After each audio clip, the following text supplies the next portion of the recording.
To remain updated with the latest business news, click on the bell icon.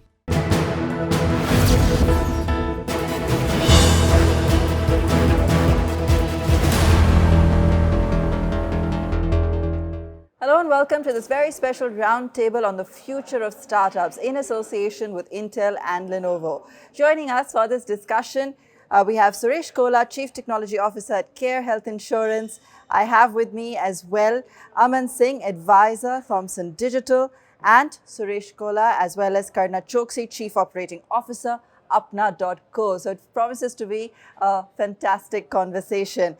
The theme of the discussion really is to take a look at how technology is going to be influencing the way startups evolve in the future. We know that one of the biggest challenges that the ecosystem faces is the rapid pace at which technology and consumer preferences evolve. And it's really up to the startups to see how they can stay up to speed and at the front of some of this evolution, which includes the likes of AI, blockchain, Internet of Things, and so much more. So let me start off with Karna and get a sense of how you feel the digital evolution can really benefit businesses of the future. So thanks Aabha for having me on the show. Thanks a lot. So on the topic of digital transformation, I think we all have been living the last 2 years, unfortunately, during the pandemic. And for a lot of companies, it was not just about benefiting it. For a lot of companies, it was actually about surviving it or having a business versus not even having a business. So one thing which we saw as pandemic came up, a lot of companies had to transform the way they did business, and companies who adopted digital transformation were the ones who successfully navigated the pandemic, helped their customers, and continued doing a successful business. For example, I can tell you for Apna specifically, when pandemic launched, when Apna had started, there was no pandemic, so we had designed our product, which was very much to help people do off-the-ground hiring. Knowing we are a jobs platform and a social media platform for jobs, what we saw was if you understand the business's need, every business had a need to go digital at that point. Right. And we understood our users, and if our users need something, a business should just follow it. It's as simple as that. Now, the way businesses have benefited is primarily for 4 ways. You can grow your revenue because if you have digital user base, you can tap into more users. Second thing is you can be more cost efficient. Now, a lot of your processes can run much faster.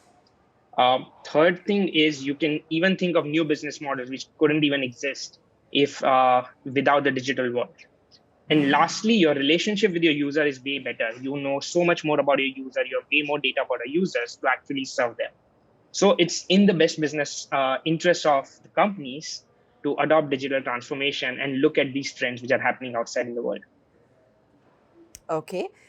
Aman, let me bring you in on this as well in terms of the challenges, of course, for the ecosystem if they can't evolve fast enough, in order to really penetrate the market. And we know how huge a market India is. Technology is going to be at the forefront of change and development in the future. What do you feel are some of the ways in which businesses can benefit or tap into some of the advantages of scaling up? Yeah, I think I see this whole space of technology adoption or digital transformation in two big phases of development. The first is when you take your company from the physical world to the online world. So there were tuitions happening for decades in this country, and then some ed tech players came in to take that online. I say that is probably a very rudimentary understanding of what digital transformation is about. I think the second part once people are coming online and they are accessing your services, you start collecting data. And once that data starts coming in, and if you can use that data to increase the value for the customers, provide them ideas and insights that they probably didn't have access to, because an individual customer can't process or use data on his or her own self. But as an organization, if you can use that data to create more value for customers, if you can sharpen your products, if you can sharpen your processes, that for me is the start of digital transformation. Okay. Um, and those companies which are just thriving because they took something physical online, I think they are at the risk of losing competitive advantage, because everyone can do that. These days, with some help from technology platforms, you can just go online tomorrow. Sure. But that's at the best the beginning of the game. If you cannot innovate using data, I think it's a matter of time when your company will be at risk of getting wiped out. My fear is a lot of the established so-called edtech players that have come up in the last 7-8 years are probably not doing enough innovation in that space. And those exciting valuations that are out there may be at the risk of taking a hit very soon. That's so interesting, and I want to bring in Suresh on some of these points as well. It's not just about moving to the online world. It's about tapping into some of the benefits of innovating, evolving, and really seeing how one can leverage new age technologies to grow. How do you see businesses adapting, Suresh? Do you also see certain red flags in the way we're currently seeing some of the companies adapt these trends? Thanks, Aabha. I think I agree with what Aman is saying. This whole journey can be broken into two parts. One is digitization, and then actually the other part is about transformation. What organizations have done, they've tapped the first part, but I think the real game is now when we talk about transformation. It's not about just running the business. It's about how can we take, identify a problem and then solve that problem in such a manner that it actually transforms the business, which means there is a difference that we are able to provide to the end consumer or to the different stakeholders, or we are able to get operational efficiency as we proceed further. So it could be also mean like using data to a large extent. How can we create that personalized user experience when a user comes onto it, and we be able to give him or her the service that the consumer is needing, rather than pushing through a solution which the organization thinks would be fitting into the consumer. So that is where the organization can start playing on. Second part is how do we put a lot of these feedback mechanisms in place so that we are able to capture what the consumer or the stakeholders are talking about the product, about the service that the company is offering, and have a mechanism of incorporating these feedbacks back into the process so that we are able to, in an agile manner, come back and give back solutions back to the consumers in the way and form that they are asking.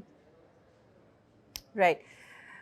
So coming back to some of the technologies, if we were to kind of take a closer look at what perhaps is going to become predominant going forward, talk to us, Karna. Maybe you would have a different view to some of the others as well. Would it be edge computing, SaaS, machine learning? I mean, where do you see some of the cutting edge, new technology starting to really play a significant role? Yeah. So agree to a lot of points and the new technologies which we are seeing, especially on the side of AI and machine learning. Now, there have been a lot of companies who have built AI as a service. So if you are any startup or even a traditional company who is now starting on the digital transformation journey, the good news is you don't need to start from scratch.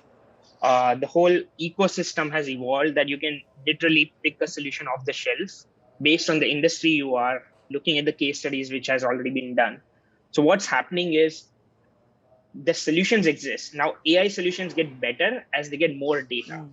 Now, once you've kicked off this whole ecosystem, you'll have more customer using the product. as more customer use the product, the AI product itself gets better because it gets to learn from so much more data. And that again, in turns, benefit more and more users. So as we have seen, computing getting cheaper, lot of AI solutions getting in, and more companies adopting these solutions are transforming what they do. And we can see this across the line. Like if you remember Google search 20 years ago to what Google search is today, we can see the marked difference in how we experience this. Okay. And we also see that in our own journey, as we started off with, hey, how do we provide job access to billions of people, which is a very hard matchmaking process, a very tough data solution to have, right? There's so many variables which go in for a person to pick their best next career opportunity. And machine learning is something we also are banking a lot on. And we do believe will lead to the best solutions and the best benefit for everyone in the ecosystem. Aman, do you see only the new age companies adapting to this, or do you also see startups across industries looking at ways to adapt new age technology? Well, I think it's kind of obvious that all industries are being transformed with adopting technology and the latest kind of computing power that we have at our disposal. But I think I come from the education sector, and I see a possibility of micro customization of learning by using machine learning and AI and so on. And whether it is schools or edtech players, both of them can use technology to make it more efficient, more targeted for the learner.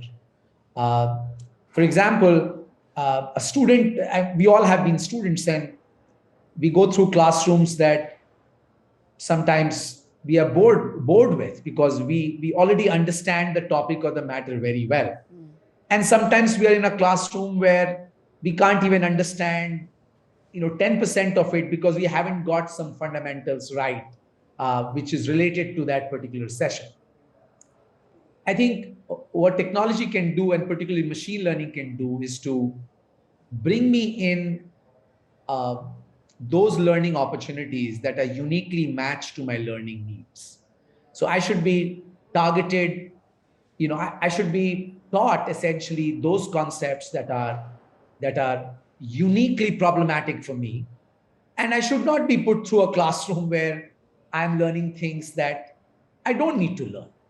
And I think that next wave of customized targeted education, like you have customized advertising based on your preferences, we need to start thinking about that in education at least. And Thomson Digital is really making a very brave, a revolutionary kind of step in that direction, and you'll hear more about that in some time.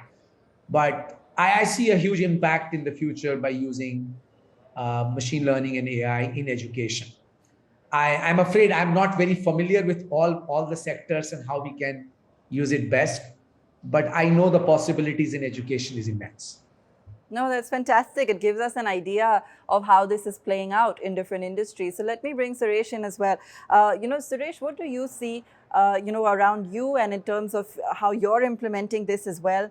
Are there also challenges to adoption in terms of costs, in terms of benefits perhaps of outsourcing, device as a service vis-a-vis trying to implement this all in-house? Tell us really about the execution and adoption and really what some of the challenges on ground are for other companies. So for us, it has always been an endeavor to make our service and sales location agnostic. Okay. So what that meant was how could we use technology more and more, embed it into each and every process of our organization, so that we would be able to give that differentiation to the end consumer. So as long as we keep some of these tenets in place, obviously, some of the challenges that we foresee with respect to maybe a cost overrun or maybe with making people more tenable to some of the changes that would come with some of these projects that are to be taken up would be taken care to a large extent. All right, fair enough. Okay, so we've definitely seen a lot of disruption across each of your industries as we've been talking about, whether it be commerce, edtech, health, and so forth. Going forward now as well, in terms of investment, in terms of looking at the kind of focus people are putting on the space, we've seen an astronomical amount of VC funding, of course, coming into the space. But how do you see the future evolve going forward? What do you feel is the potential, the role of startups in the larger ecosystem, given also the essential industries that all of you are from? Let me start off with you, Aman. Yes, I think there are two parts to what you've just mentioned. One is the role of course, startups, but in transforming the industries they are trying to set up their companies in. But I also see a role of VCs here, or investors, or promoters who are setting up new organizations in their respective spaces. I think the easiest and probably the not so smartest thing to do is to just take an idea that seems to be working in the US or in China and bring it here in some form. The harder and but probably the more financially viable in the long run way is to focus very hard on the unique requirements of the customers that you serve in the industry that you are in and the context of the country in which you are, and design solutions for them. Because if you focus hard enough on the customer in your own context, you'll probably find those unique solutions that will make your company distinctive, that will be probably a stronger foundation for your long-term success, that will not get copied and commoditized very easily. And I think it builds for a more sustainable financial future for the promoters of the company. The second side is, of course, the investor side, the promoter side, where uh, the easy thing everybody finds, like I said, is to invest something that has worked elsewhere. But the challenge with that is then there are 20 funds backing the same ideas by 20 different people. And then you are in an absurd valuation trap that eventually leads to a lot of heartache for some investors, Yeah. or definitely the retail investors when they go to the stock market. I feel that the value that significant business houses or big business houses like the India Today Group or Thomson Digital is trying to bring is to fund innovative ideas, Right. bold ideas that will truly transform the sector and not make a quick kind of return on the equity or valuations, as you might call them. And there are players like that, and I think both entrepreneurs and investors need to think boldly about this sector, Sure. rather than just looking for that done and dusted idea. Let me pause here. I would hand it over to you. Okay, well, we'll come back to this because I can see we've hit a nerve here. But Karna, do you want to add to that? Because it's an interesting point Aman's raised. So I think one point Aman raised is quite brilliant, right? Which is trying to move an idea from US to China. Actually, very few companies are able to do that. It's not as if it wouldn't always work, but the core to it is like what we need to understand is like if you solve your user's actual problem, then you will build the right solution. If you start with a solution in mind and try to force it on a user, you'll end up with something which doesn't really scale or is something which somebody is willing to pay. So the short answer is uh, fall in love with the problems you are trying to solve and not the solution you have in mind, and that will lead to transformational product which users are really happy by. And knowing in our space what we have learned in the job spaces, if you look at India has a very deep social uh, graph. Each person is connected with many people. Even their professional lives and social lives are so interlinked. Yeah. That is very, very unique than a lot of Western economies what we have seen. What that means is we saw the trend of Indian user, and when we said, hey, there needs to be a social product along with jobs, and that's why we took this stance of, hey, let's build a product where people will professionally connect with their peers and their friends, and all of these people will help an individual be successful and get a job. And that's something which doesn't exist in a lot of economies, but that's very special about people in India, and that's what makes them successful. So one is knowing exactly what the user means and not force feeding that solution is something what we take it quite personally and make sure we do that. And one way we ensure we do that is across all channels we have created feedback systems. So we have a channel on candidate side, employer side, like candidates are talking to other candidates, etc. So we try to learn as much as possible from all these channels, and that allows us to make sure that you are designing the right product for the user, and that is going to be quite unique. While there will be a lot of funding going in the ecosystem, what eventually will win is what solves users problem the best, the fastest, and is the most scalable. Like that those three other elements are equally important. Once you solve one user's problem, how can you quickly scale it to multiple users? How can you grow your user base so fast that it does add value at scale?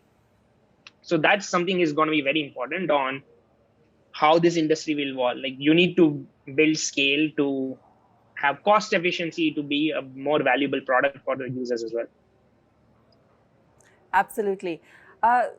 Suresh, these are clearly the buzzwords. It's really about consumer experience. It's about value. It's about scale and growth. And we have seen somewhat of a maturing of the ecosystem, given the kind of funding we've seen at later stages. What's heartening to see is also a lot of funding now coming in at pre-seed level, and a lot of government support as well for the entire ecosystem. So there does seem to be a recognition that we are building companies of the future.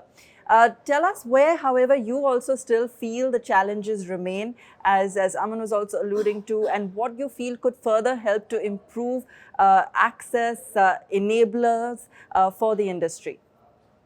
I think so one is with a lot of these fundings coming in, government's interventions coming in.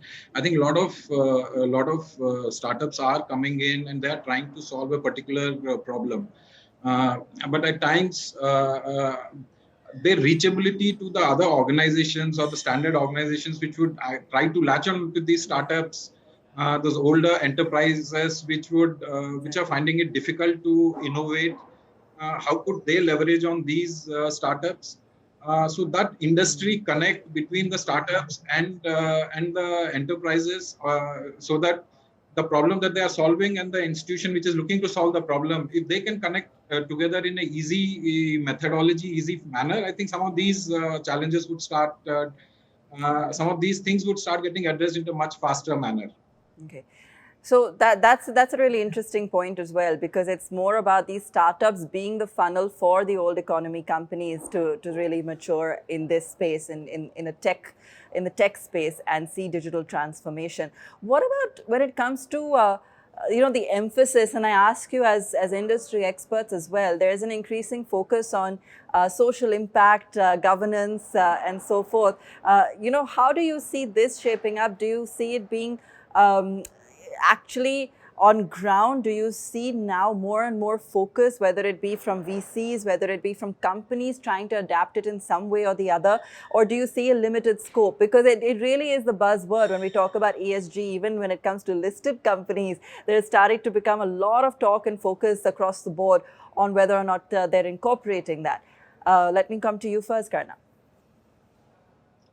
So I would say, at least for our company, and then I'll generalize some of the answer, right? So one is, our mission is to help people find better opportunities. And what that means is, we are successful if India is successful, and vice versa. If we do well, we can help India be successful. So for us, there is a deep mission to what we are trying to do. And that's the reason we are interlinked into the growth story of India, or we want to power the growth story of India as much as we can for us. So for us, this is a core part of our company. And that does resonate, because and I'll take a general example. If I am using a product which you feel, hey, does good for the world, sooner or later it will help your brand, it will help your users feel good about using the product, etc. So even in general, I do believe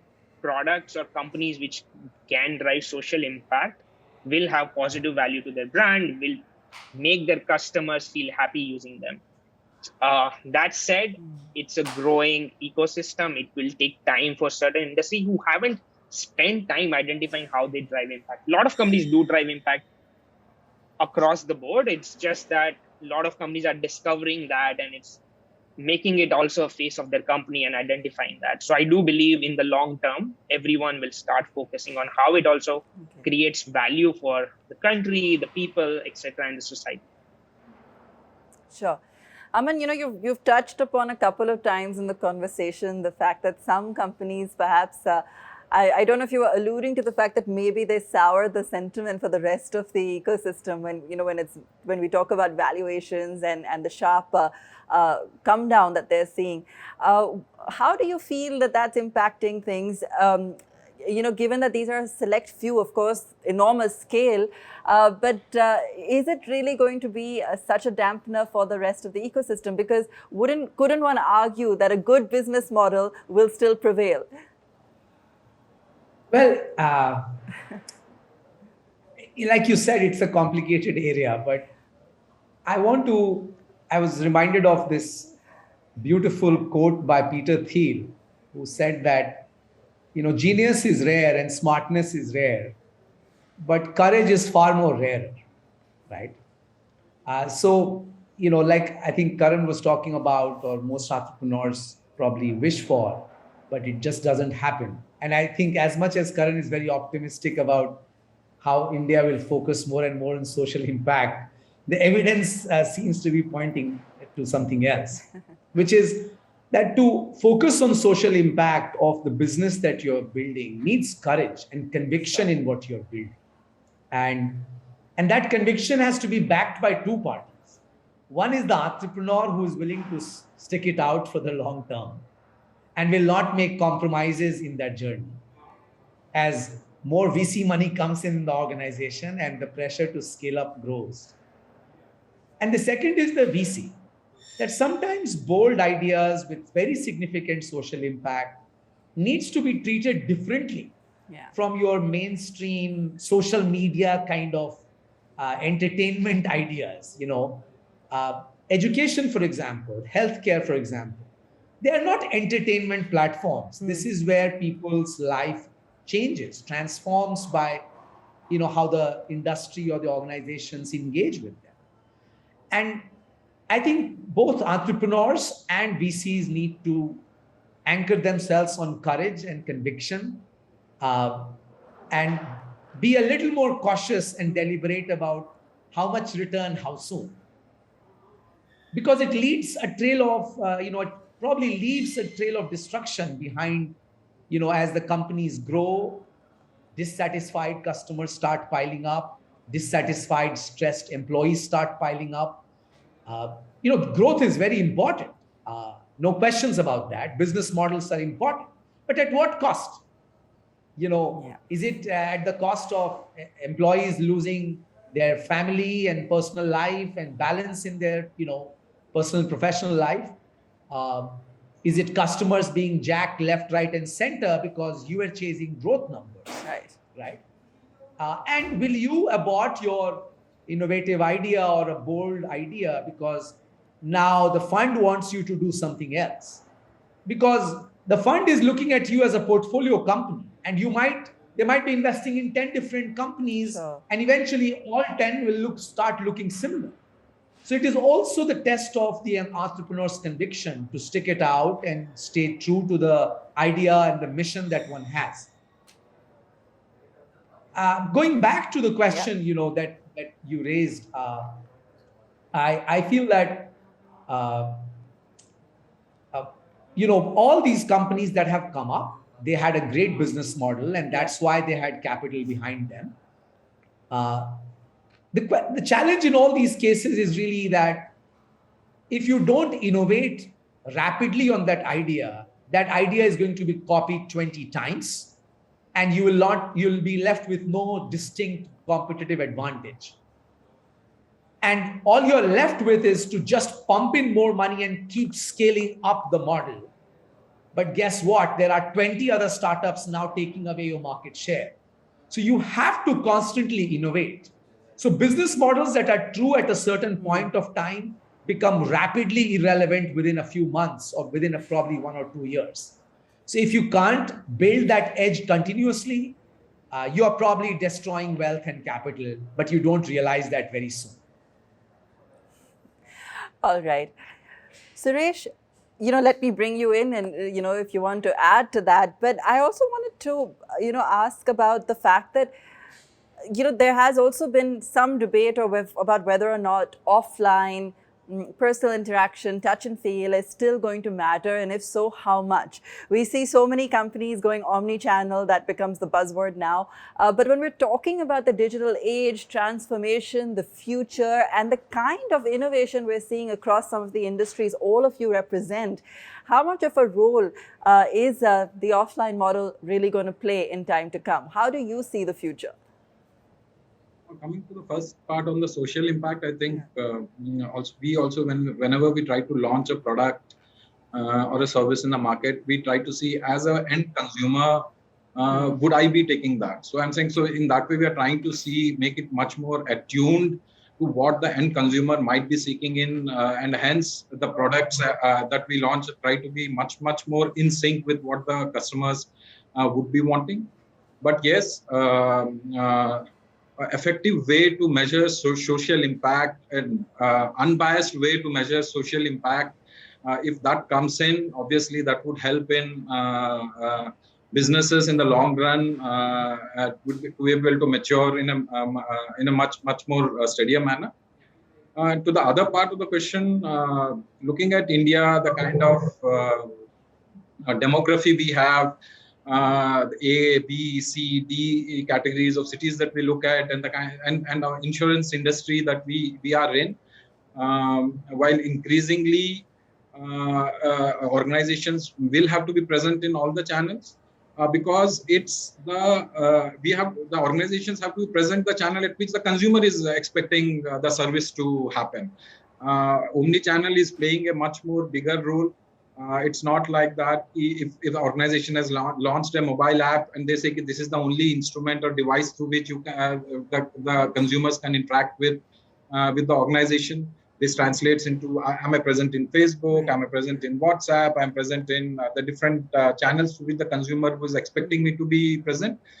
But what I feel is, while increasingly the transition is happening towards the digital trends and digital mediums, but keeping in mind the Indian demographics and the way we want to penetrate, especially maybe around the insurance sector, there is still a significant chunk of people who would still want that human touch to be there, would want that personal interaction to be there when that moment of claim comes in. So we are seeing a blend to be there, but increasing trend is more and more adoption towards the digital age technology.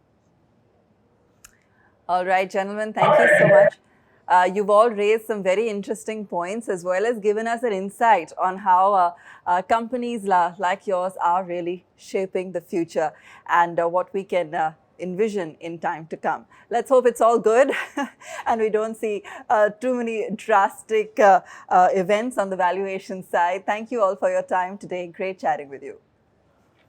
Thank you so much. Thank you. Thanks a lot.